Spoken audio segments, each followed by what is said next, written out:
better to stay here and study.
You. Paimon felt like Catherine was acting weird when we met at the Sub-Zero's festival.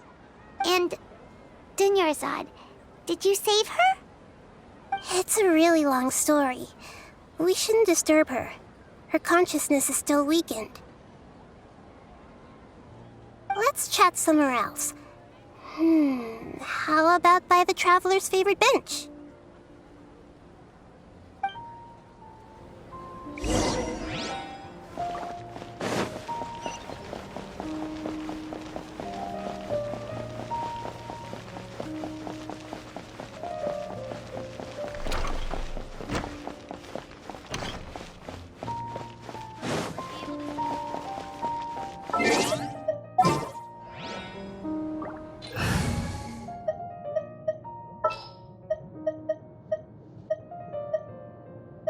I will protect you.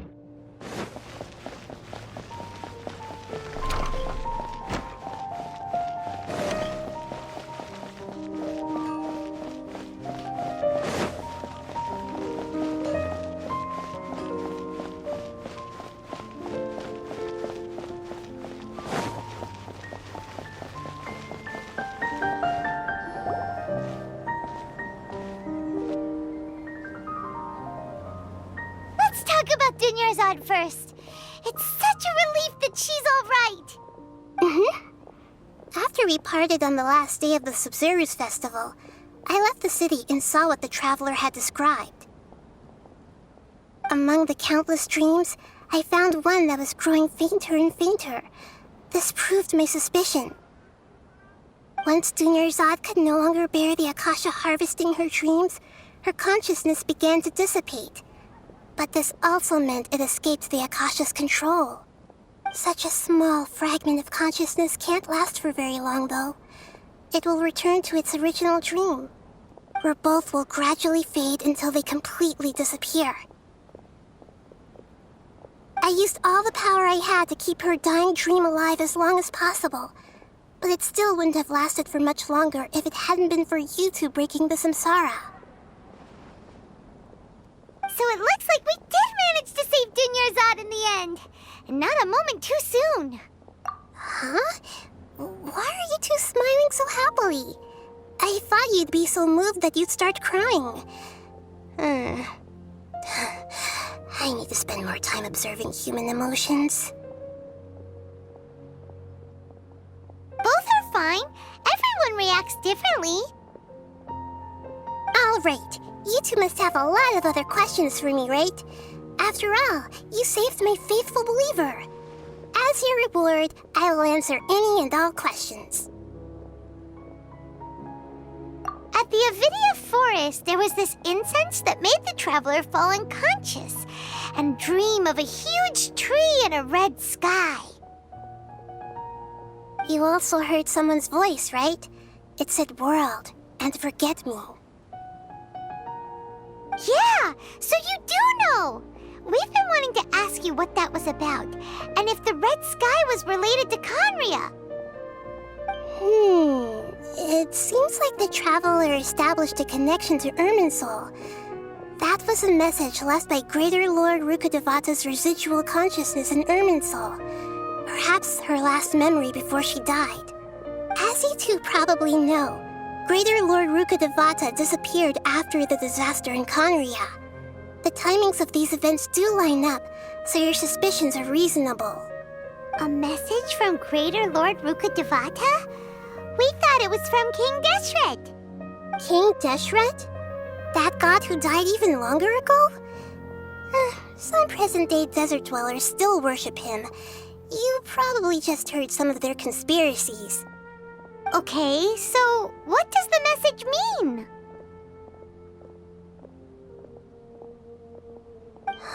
I still haven't managed to decipher it. Even the Akasha isn't currently capable of doing that. Greater Lord Rukkhadevata's residual consciousness in Irminsul seems to be contaminated with something that has a very dangerous aura to it. Many devoted scholars go mad as soon as they connect their consciousness. I've warned the academia about this many times, but people still keep falling victim to it. But I believe this is the key to saving Irminsul. That's why I've kept trying to decipher it. So the tree in the vision was Irminsul? Oh, Tainari also said that Irminsul is sick! Is it because of the contaminated consciousness? But even if you can't figure out what that vision was all about, it seems like our search for you was all in vain. The traveler wasn't affected after coming in contact with that consciousness. I've never seen anyone like that. With you here, we may have a chance at deciphering it. No, we must decipher its secrets. I've already eliminated all other factors that might affect Irminsul. This is the only one left. This puzzle has life and death at stake. It could determine Irminsul's fate, as well as Tevat's. To be accurate, I'm using the Akasha as a medium to occupy Catherine's consciousness. How did you do that? Poor Catherine. Does this mean you can also occupy other people's consciousnesses? Theoretically, I can enter anyone's mind as long as they're wearing their Akasha terminal. The Akasha is the legacy of Greater Lord Rukkhadevata. As Lesser Lord Kusanali and the first Akasha terminal, my consciousness has always been linked to the Akasha. I've always respected my people's free will, so I've never actually occupied their consciousness. When necessary, I just borrow this bionic Snezhnayan puppet. Hold on. Did we just learn some deep, dark secret? So Catherine is... No wonder Paimon felt something was off about her. What about your own body? Why do you need to borrow other people's? Don't you live in the sanctuary of Surasthana? That story begins a long time ago. After Greater Lord Rukkhadevata disappeared, the sages found my newly born self and took me back to Sumeru. At that time, I was young and weak. The sages kept me in the sanctuary of Surasthana, ostensibly for the sake of protecting me. But I've hardly heard from them since. However, I do understand that they had hoped to find Greater Lord Rukkhadevata instead of me, a symbol of her passing.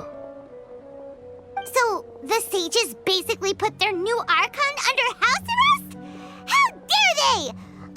Why don't you teach them a lesson, Nahida? In some ways, they aren't wrong.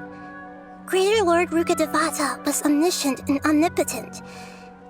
Even after her death, the Akasha is still empowering this nation. And I'm still really far away from being able to call myself the God of Wisdom. Moreover, the academia is also more proficient at governing this country. My existence has little meaning. Yeah, you got a lot of believers. Just look at the Sub-Zero's festival. Everyone who showed up truly loves you. Thank you for the kind words. But I honestly don't need physical freedom as long as I can connect my consciousness to the Akasha. Trying to find a way to save Irminsul is my life's mission and top priority. I will work on that, and try to live up to being a deity in the meantime. Every once in a while, I will also take up the duties of the God of Wisdom and enlighten a lost soul here and there. Doing all that should be enough. There's never been any big problems with the Academia's governance of Sumeru. This is the first time I've seen them step out of line. I wonder what caused them to go down this path, and what they hope to achieve. Even though the city's residents haven't noticed anything strange, if the Traveler hadn't broken the Sub-Zero Samsara, the situation could have become dire.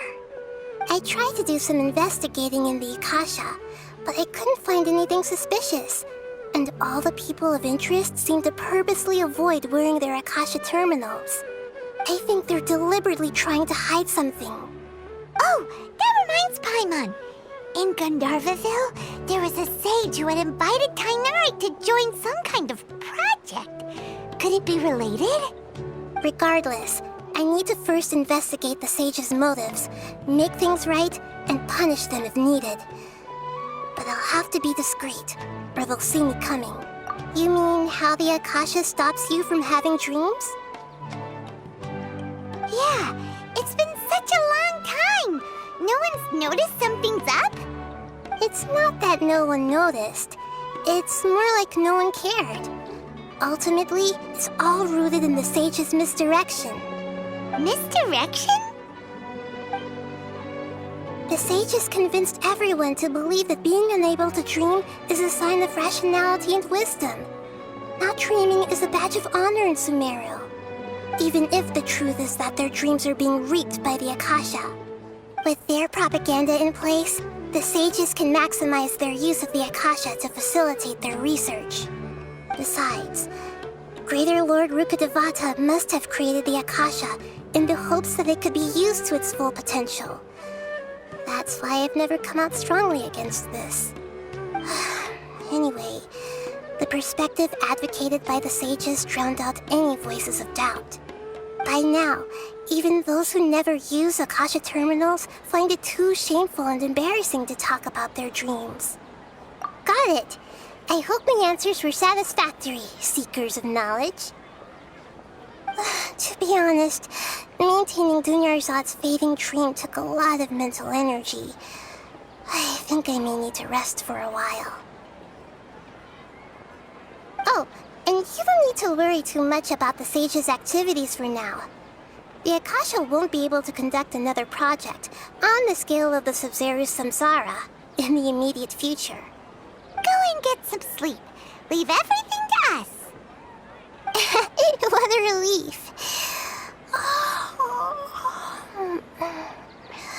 This is truly the most exhausting birthday I've ever had. Traveler? Paimon? Why am I here? Do either of you know? Maybe you were sleepwalking. You know you can't wake up a sleepwalker. We happened to walk by, so we thought we'd wait for you to wake up. I see. I should visit my maintenance personnel sometime. Oh, I'm fine. I better go. Thank you.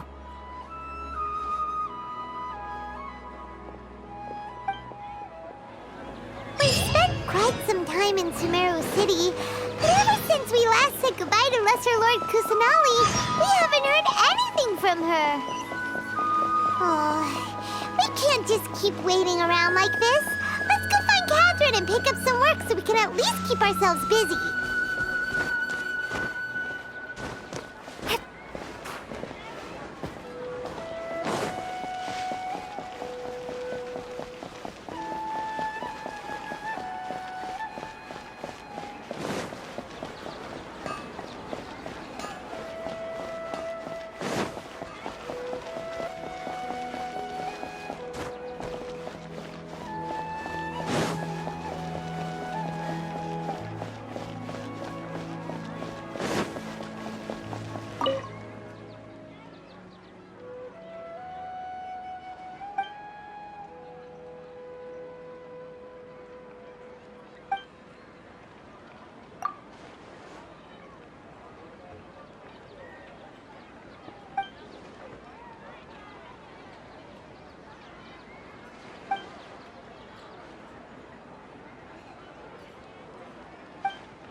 Astra Abyssosque. We meet again, you two. Hi, Catherine. Do you have any commissions for us today? Commissions, huh? Let me think. Oh, how about this? Please attend the Academia's Academic Symposium this afternoon and recite a love poem on stage. Wait, say what now? And if possible, please also use your camera to capture the reaction of the audience upon finishing the poem. Huh? What kind of commission is that? I see. It appears that you're not interested in this commission. In that case, please go to Port Ormos and convince the Eremites there to spend some time volunteering at the local orphanage. Hey, that's not any better. I'm sure the mercenaries will have some interesting reactions as well. Paimon's gotta ask, just who exactly has been submitting these commissions to the Adventurers Guild? Oh, the commissioner? Well, actually, I just wanted to see the two of you in action. Was it so obvious? I was hoping you would actually take one of those commissions. That kind of chance to observe humans doesn't come by often. Ah, so it's Nahida. Paimon just knew Catherine wouldn't crack those kinds of jokes. When did you get into her head? From when she said, "Ad Astra Abyssosque." So it's been you this whole time? Are you done resting up, Nahida? Yes. I've been sleeping ever since we parted ways, and I even had a really, really long dream. It was another dream about the Sub-Zero's festival, except it was a happy one. In my dream, I was sitting in the middle of a flower terrace, and everyone in Sumeru City was holding hands as they danced in circles around me. They danced round and round, and everyone looked really happy. I also got to sit on a gigantic flower carriage. Ferris, the Knight of Flowers, raised me really, really high above the ground, and I was throwing an endless amount of Yalda candies at the children. You know, Nahida, maybe your dream is how the Sub-Zero's festival really should be. It's meant to be a joyous time where everyone gets together to celebrate your birthday. Huh? Wasn't I describing a really happy dream? Why are you both looking at me like that? Wait, could this be an example of the emotion known as pity? No, we aren't pitying you. That would only make everything worse. We just don't want you to feel too sad. By the way, have you had a chance to visit Dunyarzad? How's she doing? The Homiyanis haven't allowed any visitors after the festival, so we haven't been able to check on her. Yes, I paid her a visit right after I woke up. She was resting at the time. Her condition is stabilized. However, since Elazar is a manifestation of the withering on the human body, we can only cure it by finding a way to take care of Irminsul's own withering. But for the moment, our top focus should still be figuring out what the sages are up to and what they're planning. Right. Who knows what'll happen if they manage to pull off another scheme like the Samsara of the Sub-Zero's festival? So our first priority should be investigating and putting a stop to the sages' activities. As for how we should pull that off, let's discuss it somewhere else. There are too many adventurers around here. Oh, good point. Sorry, adventurers. We're gonna be borrowing Catherine for a little while.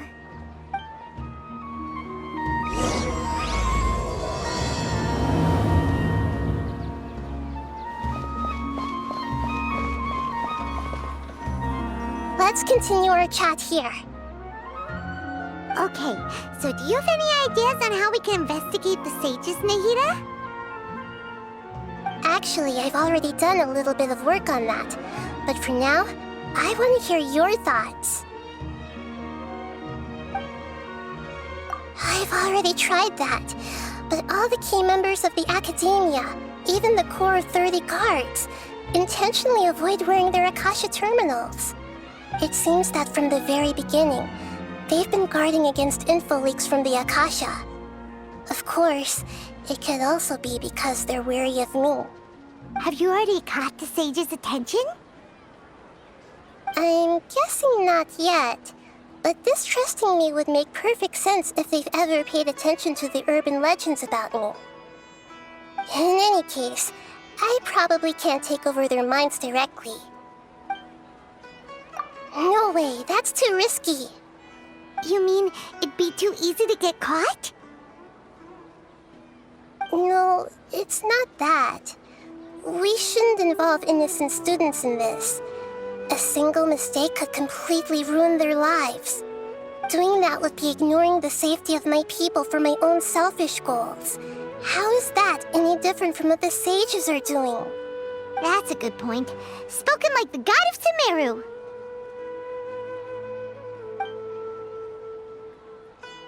We're in the dark as of now. Since we still don't know anything about their goals, any rash move could tip them off and lead to terrible consequences.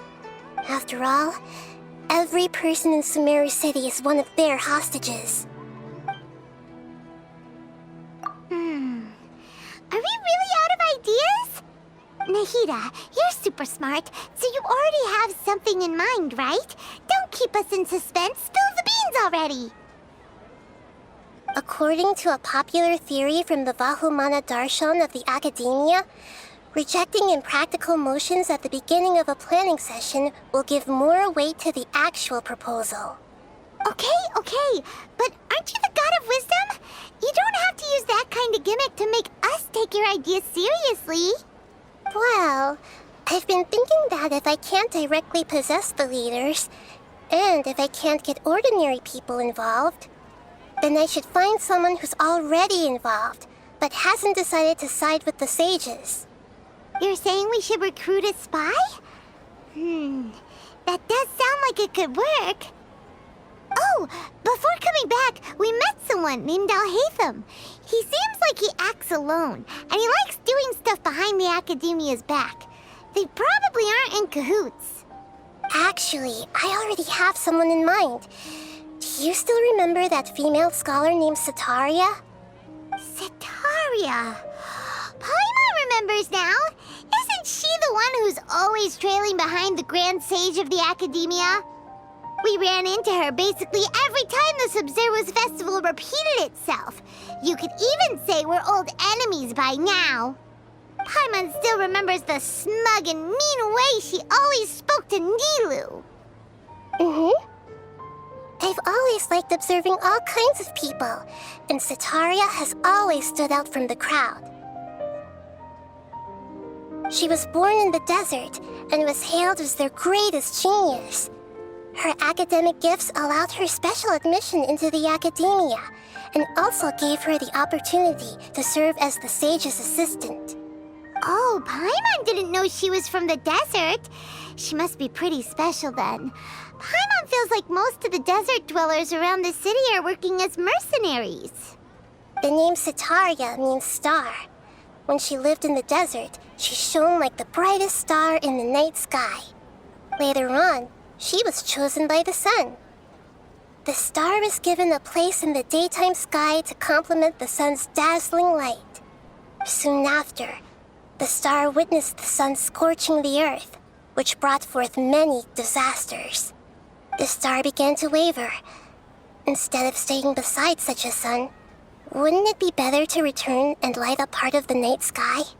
But in the end, she couldn't give up the radiance of daytime. To cope with her shame, the star buried her guilt and closed her eyes. From the sound of it, Sataria's just hung up on the research opportunities here. But she doesn't really support the academia. She still feels guilty about not doing more for the desert, right? She's just running away from her problems. Indeed. When they are presented with complex moral issues, many people will simply plug their ears and go with the flow until the problem can't be fixed anymore. She's suppressing a lot of guilt, but before she realized it, she had already become the sage's accomplice. She can't deny her part in their schemes anymore. Right. We must somehow make her face her problems again. That way, not only can we get useful intel from her, but she can also use it as an opportunity to redeem herself. From my past observations, Setaria will take a day off from the academia every 10 days to do some shopping in the city. Tomorrow afternoon just happens to be a shopping day for her. That'll be our chance. To prepare, let's go check out some of her favorite spots and have a quick chat with a few of the vendors there.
This should be Setaria's favorite fortune-telling spot.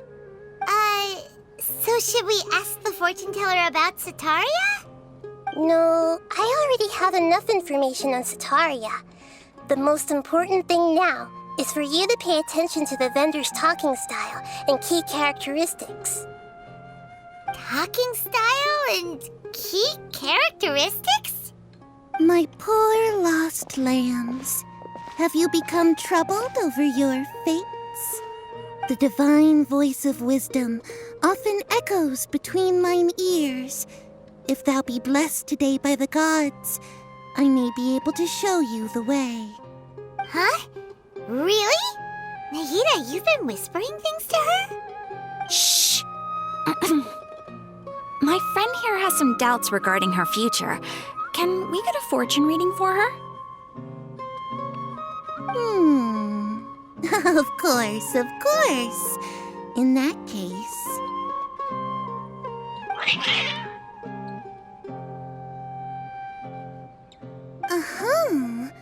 It would seem that Harut and Marut are quite wary of you.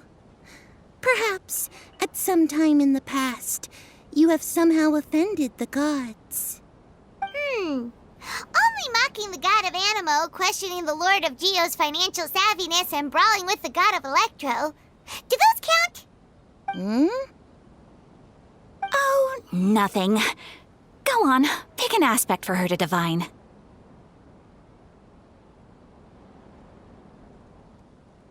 Health prospects, no problem at all.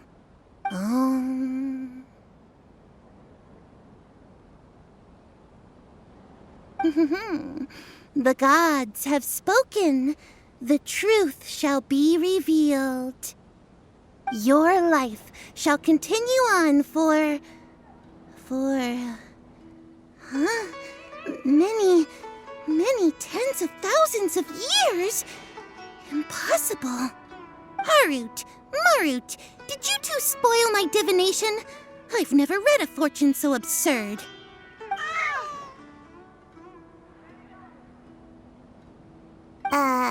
Actually, Paimon thinks this is probably the most accurate fortune-telling you've ever done.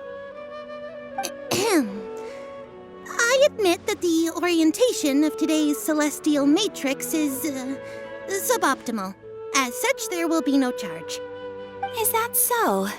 Well, that can't be helped. If you were to bring some food offerings for Heart and Mart on your next visit, perhaps they could help you reverse the wheels of fate.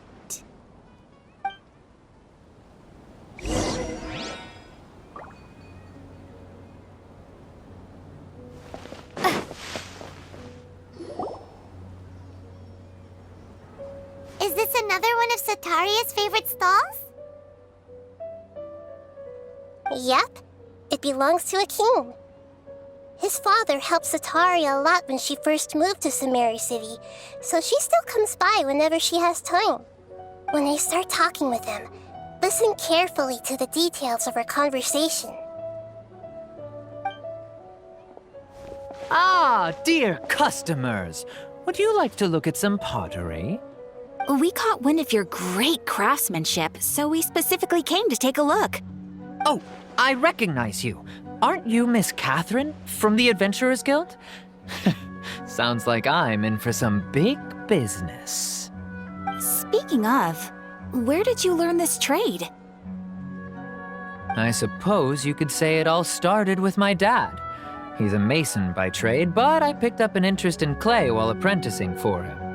After that, I began making pottery by myself in secret, and I simply changed trades when my works turned out well.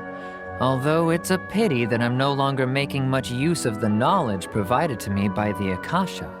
That's nice. You're making a living doing something you love. So is your father still working as a mason?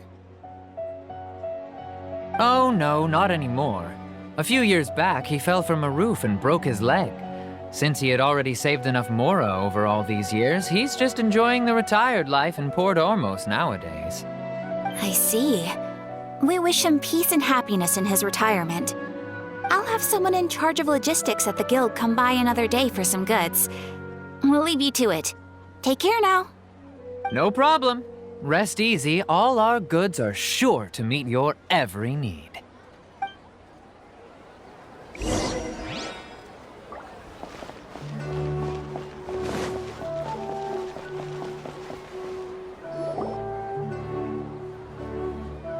This should be our final stop.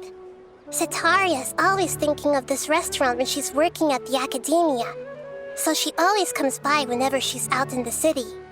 Nahida, you've really thought of everything.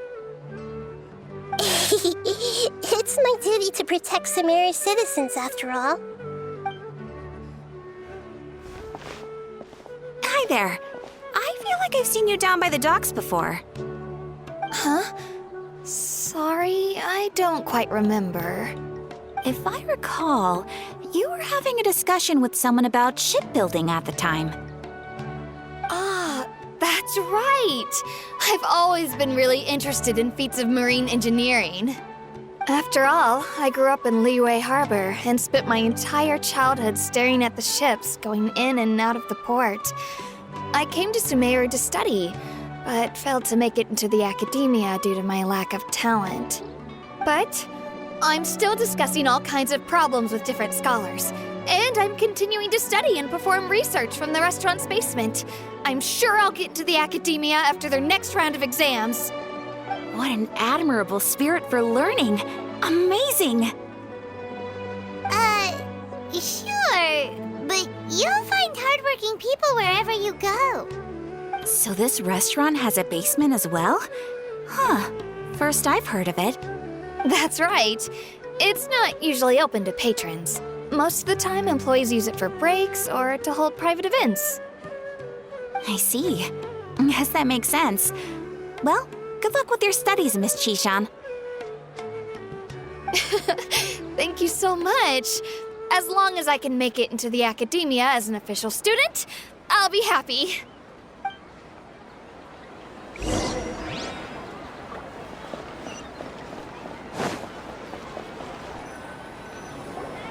So, was that everybody? Mm-hmm. 3 familiar faces should be enough for Sataria. What's the point of all the information we've collected? Nahida, you still haven't told us how you're planning to make Sataria face her problems. Sataria is already used to avoiding her problems, so we must find a way to break through her usual sensibilities. I remember you mentioned that the Eremites in Port Ormuz are all making a fuss about the upcoming resurrection of King Deshret. Although it's all just a boatload of nonsense, the faith of her homeland may turn out to be Sataria's soft spot. Oh, Paimon gets it now! You want to take advantage of the guilt Sataria feels about her homeland. Although she knows she should return home to help the people of the desert, all she's done is conspire with the sages. So how do we set that up? Well, King Deshret is long gone, and Sataria is also too smart to fall for any simple tricks. If we simply engaged her under the guise of King Deshret's believers, she would definitely be wary of us, and we may not get anywhere. But if we were to borrow some of her close acquaintances to talk with her, her reaction would probably be very different. So you mean you're going to possess those people we just talked to? Yep. Possess them through the Akasha. Imply they've already converted to the faith of King Deshret, and then convey our made-up will of King Deshret. As long as everything goes smoothly, we'll get through to Sataria for sure. She'll never guess that we had anything to do with it. So that's how you're going to use all the info we collected on these people. It's so that you won't slip up and break form. Possessing them will only work if you can manage to pass off as them. Exactly. So, best of luck with impersonating them. Huh? Best of luck? But we don't know how to possess anyone. That's no problem at all. I'll just share all their senses with you once I've possessed them. As long as you're also wearing an Akasha terminal, the effect will basically be as if you've possessed them yourself. Huh. That is pretty convenient. But why does she have to do this? Can't you do it yourself? Although I've been observing humans for a while, I've never been good at imitating them. You're not wrong. It's always been painfully obvious whenever you try to pass as Catherine. If it was at all possible, I would have preferred to leave these people alone. But seeing how things are now, I probably should just accept it and push on. Yeah, don't beat yourself up over it. We're only doing this to help everyone, and we'll only be borrowing them for a little while anyway. Alright, then let's give it a go tomorrow afternoon.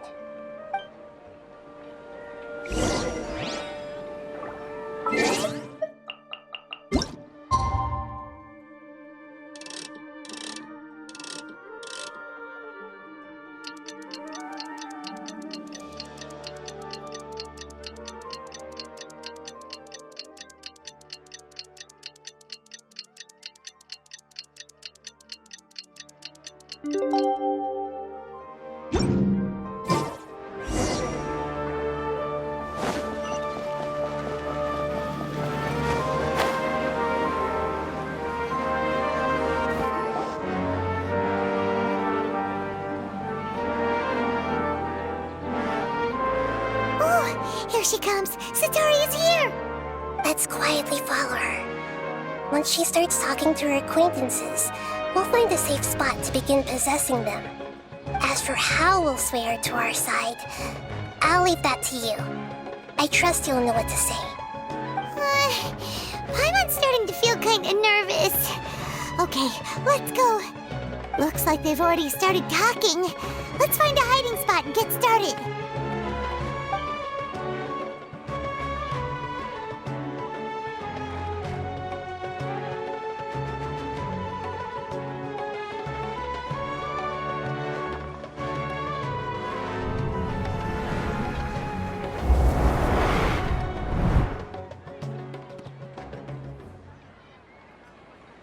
That's right. You really can't force anything when it comes to love. And besides, everyone around me has a very different background and outlook. Are you still listening to me, Nabia? Oh, of course I'm listening. You were talking about troubles with your love life, right? I heard everything you said.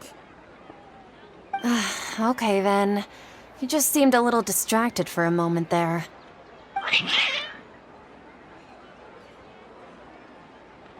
Strange. Your cats seem pretty worked up. Is something wrong? I always thought they were quiet, happy kitties. Oh, what are their names again?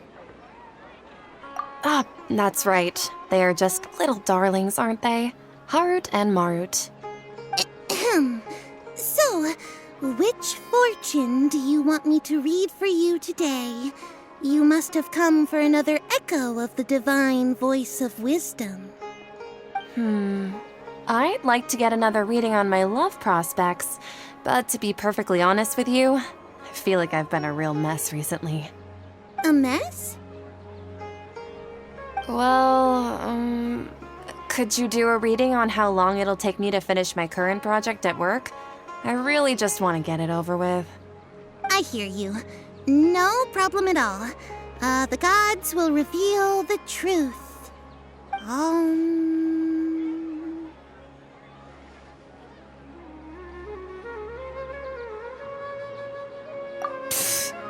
Sorry, your new laugh is just so hilarious. I couldn't help it.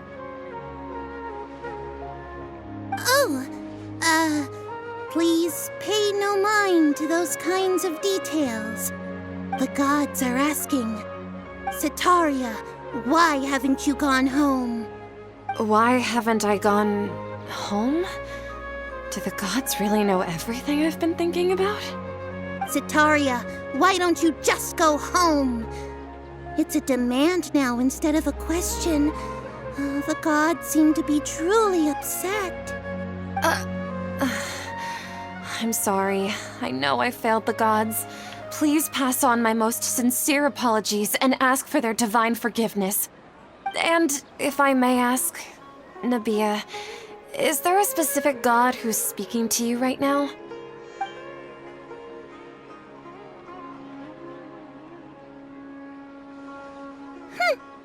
What an inconsiderate and naive question. The god who is speaking to me is, of course, the wisest and mightiest of all, King Deshret. King Deshret? No wonder he would make such a demand of me. Wait a second.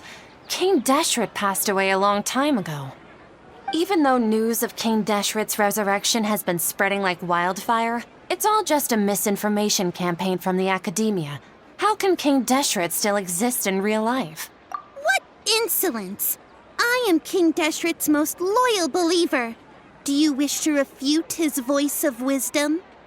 Oh, no. As a child of the desert, I am only reveling in his power upon learning that his divine glory has touched even this city. I will think very carefully about his demand of me. I'm sorry. I must go now. Wait!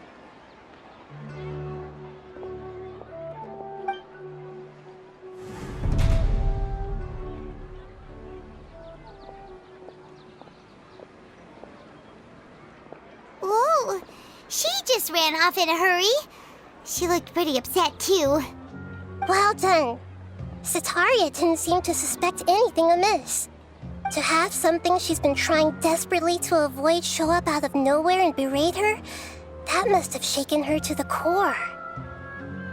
Aw, Nahida, it seems like you understand human emotions really well after all.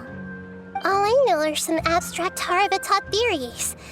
In any case, my time with you has shown a lot of them to be utterly useless. I'm still trying to make sense of everything.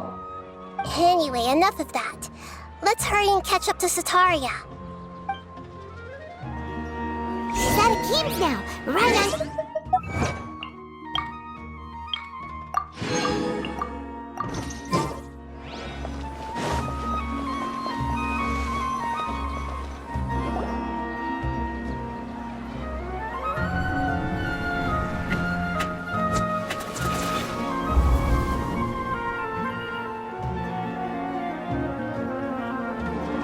It's okay.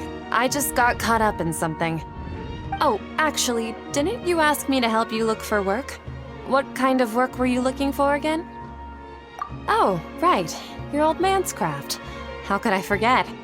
Speaking of, how's he doing? Is he feeling any better? Huh? Wasn't he nursing a leg injury? If I recall correctly, his strong arms had always been his pride and joy. He sprained his arm a while back while trying to show off his strength. I thought you'd heard. Actually, while we're talking about him, is he still living in Port Ormos? Yeah, he's been retired there for a while. If you could find the time, please write him a letter. Let him know that recently, faith in King Deshret has taken root in Port Ormos and has begun to spread across Sumeru. He has a quick temper and has always been a devout follower of the Dendro Archon. I don't want him to get into a fight with those King Deshret believers because of a difference in beliefs. Oh? So, who are you siding with in all of this? The Academia or King Deshret? I'm so jealous of you. You were born a child of the desert, yet you chose to betray King Deshret, and now you spend all your time with those crooks from the Academia. Akeem, you don't mean you've also become a believer of King Deshret? What's so strange about becoming a believer of the wise King Deshret? In fact, aren't you the strange one? The one who still can't pick a side? Can't pick a side? Me? Whoa! Paimon had no idea you'd be so good at this. You really zeroed in on the issue and put it right in front of her. It might feel a bit overwhelming for Sataria. But once everything is over, I'll be sure to pay her a visit to her mind and explain everything. Anyway, let's keep going.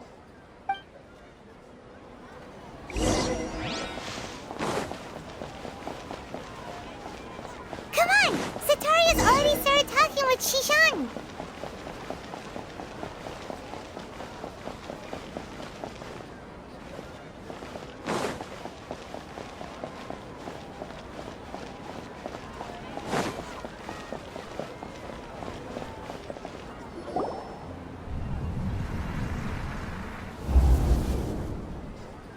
So, Shishan, have you noticed anything weird in the city lately? Like, as if someone was trying to preach to you about something? Oh, right. Speaking of strange things, I celebrated the Sub-Zerus festival so many times that I lost count. That was really weird.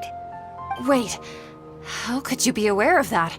That should be impossible. Nothing in the report indicated anything like that.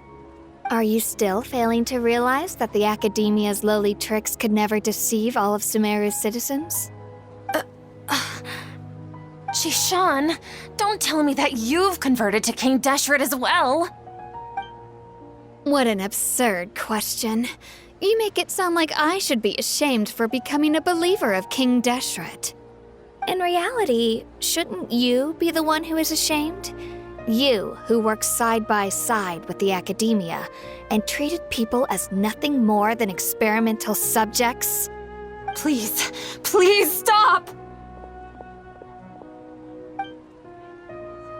Even now, Sataria's still trying to run from her problems. She can no longer justify everything to herself. Hey, she's trying to talk to the guards! What should we do? This is the most important part of all. Quick, get ready. Mercenary, you're a member of the Corps of 30, correct? Please help me pass a message to the Matcha right away. The situation in the city is getting out of control. Please, try to remain calm, miss. Tell me what's happening in the city. Heretics are infiltrating the city, and they've already converted many residents to their side. Heretics? What kind of heresy are you talking about? King Deshret! Many people I know have suddenly started believing in him, but he's long dead. It's impossible. Miss Sataria, nothing is impossible. You know my name? King Deshret is immortal, and all who defy him will one day pay the price. You must face the truth, Sataria. You tread a treacherous path, and the longer you ignore it, the tighter the Academia's grasp on you will become, and the deeper you will be ensnared. Child of King Deshret, never forget that the desert that belongs to you lies elsewhere. What's so strange about becoming a believer of the wise King Deshret? In fact, aren't you the strange one? The one who still can't pick a side? What an absurd question. You make it sound like I should be ashamed for becoming a believer of King Deshret. Sataria, why haven't you gone home?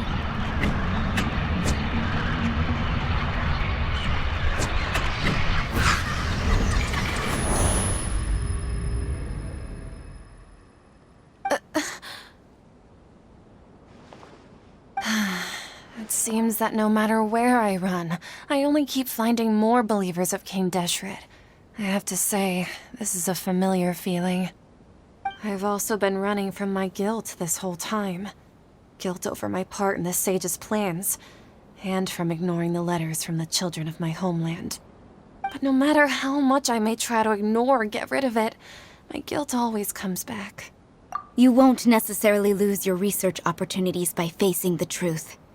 Besides, did you really want to conduct your research while carrying such heavy feelings of guilt?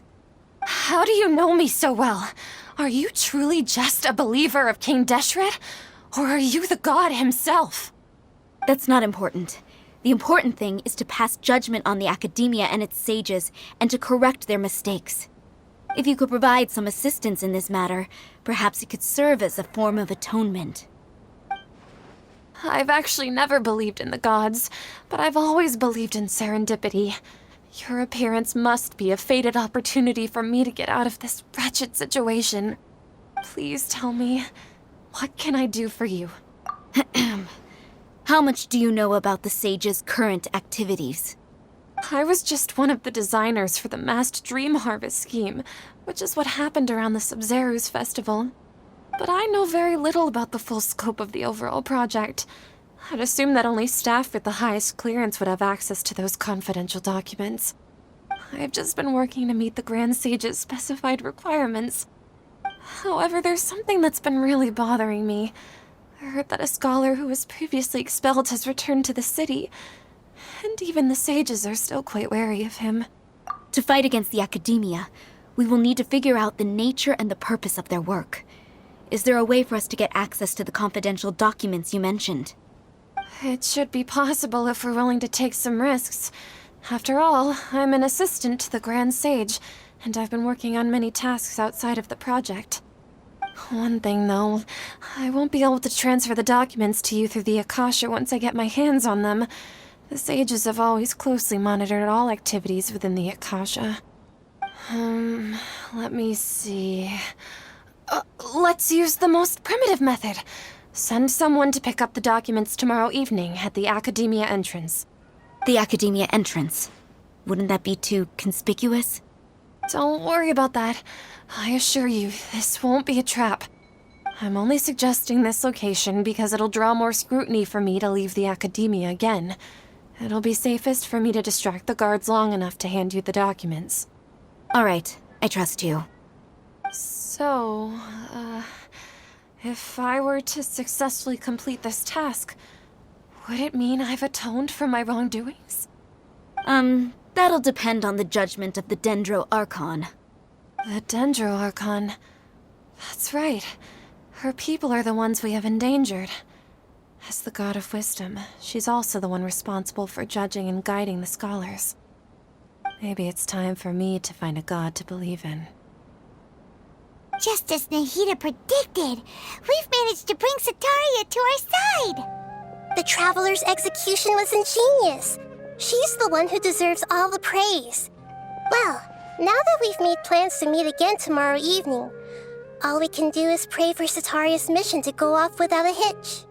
Pray? But if we're going to pray to the gods, aren't we just praying to you? God of Wisdom and Guardian of the Scholars? No. The truth is the true Guardian of Scholars. I've always believed that. Anyway, let's meet again tomorrow evening at the Adventurers Guild.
Catherine, we're here!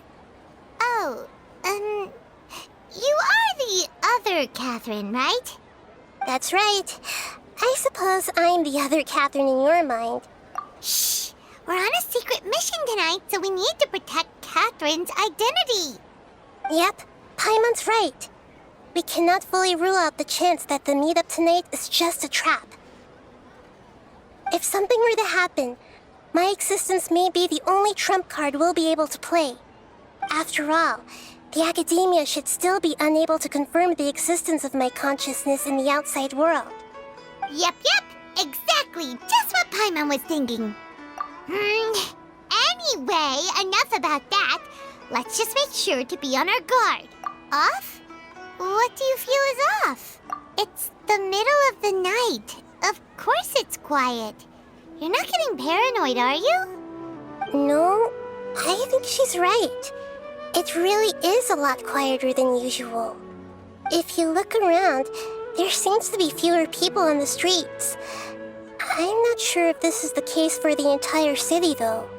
Huh. Maybe it's just a coincidence. Maybe Sataria figured out a way to